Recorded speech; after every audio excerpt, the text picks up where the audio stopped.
नाज़िन, खैरपुर में फुर दौरान मज़ाहमत ते क़त्ल थियल वापारी दीपक कुमार जे वारसनि वटि डिप्टी कमिश्नर अहमद अली कुरैशी ऐं एसएसपी अमीर सऊद मक्सी पहुची ॾुख जो इज़हार कयो। उन हवाले सां ॾिसूं था हरेश कुमार जी ही रिपोर्ट। खैरपुर में शहरी गैर महफूज डोहारी सरगर्म चोरियों फुरूं धाड़ा मामूल बणजी विया। बेमुतहरिक डोहारिन खिलाफ ऑपरेशन ऋण बारे ॾिनो। जेसी ताईं सऊद मक्सी या कंहिं बि हिकिड़े बि खैरपुर जे माण्हू खे बि पंहिंजो पाण खे गैर महफूज सम्झण जी ज़रूरत कोन्हे की। खैरपुर जे लुकमान पाड़े में फुर दौरान मज़ाहमत ते हिंदू वापारी दीपक कुमार हथियारबंदनि जी फायरिंग में क़त्ल थियण बाद खैरपुर पुलिस बर वक्त कार्रवाई कंदे जवाबदारन राशिद शर ऐं माजिद शर के पुलिस मुकाबले दौरान जख्मी हालत में गिरफ्तार करे वरितो। जख्मन जा सूर न सहंदे जवाबदार माजिद शर सिविल अस्पताल खैरपुर में फौत थी वियो। टे ऐं आख़िरी जवाबदार कदीर कटोहर खे भी बबरलो भरसां पुलिस मुकाबले में जख्मी हालत में गिरफ्तार करे वरितो। एसएसपी खैरपुर अमीर सऊद मक्सी 24 कलाकनि अंदर दीपक कुमार जे जवाबदारन खे गिरफ्तार करे कैफिर किरदार ताईं पहुचाइण बाद लुकमान मोहल्ला में पहुची हिंदू वापारिन ऐं वारसनि सां दुख जो इज़हार कयो।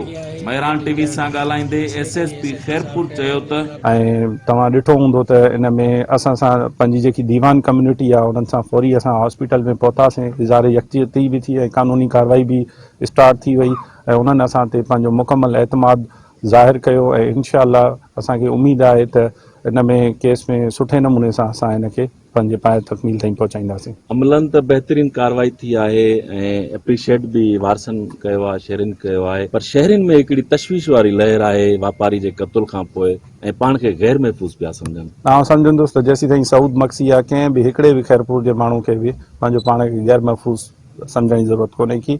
ऐं इनखे अवां वधीक जेकॾहिं उन एंगल सां ॾिसंदव त असांजी पुलिस अलर्ट आहे ऐं फौरी जॾहिं वक़ूअ थिए थो फौरन मौक़े ते पहुचे थी ऐं पूरे तव्हां ॾिठो हूंदो हेतिरे अरसे में काई हाउस रॉबरी डकैती कोन थी आहे। डिप्टी कमिश्नर खैरपुर अहमद अली कुरैशी दीपक कुमार जे वारसनि वटि पहुची इज़हार ताज़ियत कई। ही हिकु वॾो अफ़सोसनाक वाक़ियो ऐं जेको थी वियो, पर इन खां बहितर इहा त एडमिनिस्ट्रेशन जेका आहे उहो एॾो एक्टिवली किरदारु अदा कयो जो असांजी पुलिस जेका आहे उन्हनि माण्हुनि खे गिरफ़्तार कयो, अरेस्ट कयो आहे ऐं असां मूं ख़ासि तौर ते सभिनी जेके बि हिते वेठा आहिनि वायस उहे इन एक्शन मां मुतमइन आहिनि ऐं बल्कि उहे एप्रिशिएट पिया कनि त जेको पुलिस जो किरदारु आहे उहो ॾाढो बहितर अंदाज़ में जेको आहे सो थियो। बाक़ी हिकिड़ो जेको वाक़ियो आहे उन ते जेतिरो अफ़सोस कजे ओतिरो घटि। दीपक कुमार जे चाचे मांधूमल ऐं शहर जे मुखी गुरमुख दास जवाबदारन खे फौरी तौर ते गिरफ्तार करे कैफिर किरदार ताईं पहुचाइण ते पुलिस इंतजामिया जा थोरा मञिया। उन छा कयो त उन सां को वाड अटकायो अथई, घर में गिरिया आहिनि जेके चोर,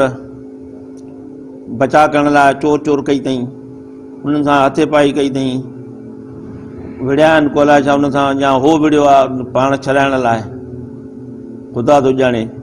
पोइ जेको आहे उहो जेको आहे उन गोलियूं हलाईंदो घर में टे, जंहिंमें मुंहिंजो भाइटियो मरी पियो।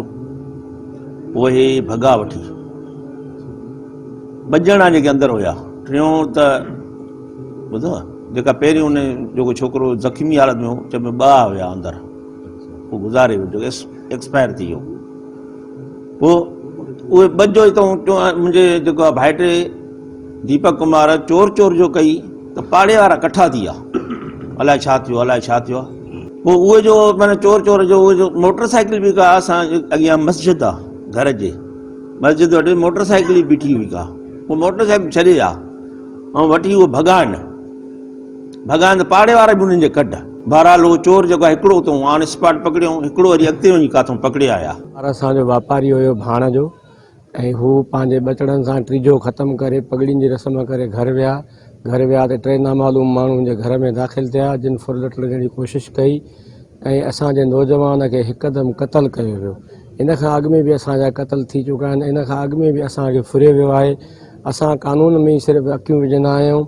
इन एसएसपी खे वरी बि शाबस आहे जो हिकदमि ॾोहारी पकड़े थो वञी उन्हनि खे पंहिंजे कैफ़े किरदार ताईं आणे थो। असां इहो चवंदासीं त असां हिंदुनि खे प्रोटेक्शन ॾिनो वधि में वधि, छो त असांजी थोराई आहे। अगर असां सां ईअं थींदो नाजाइज़ियूं थींदियूं रहंदियूं त असां दिलि बर्दाश्त था थी करे पंहिंजा कारोबार बंदि करे घरनि में वेही रहूं, ॿियो छा कयूं। असां हुकूमत खे मुतालबा था कयूं त असांजे हिंदुनि खे बिल्कुलु प्रोटेक्शन ॾियो, असांजे वापारियुनि खे प्रोटेक्शन ॾियो त जीअं असां खुले दिलि सां पंहिंजो कारोबार करे सघूं। कैमरामैन अशरफ अबोड़ो सां गॾु हरेश कुमार, मेहरान टीवी न्यूज़।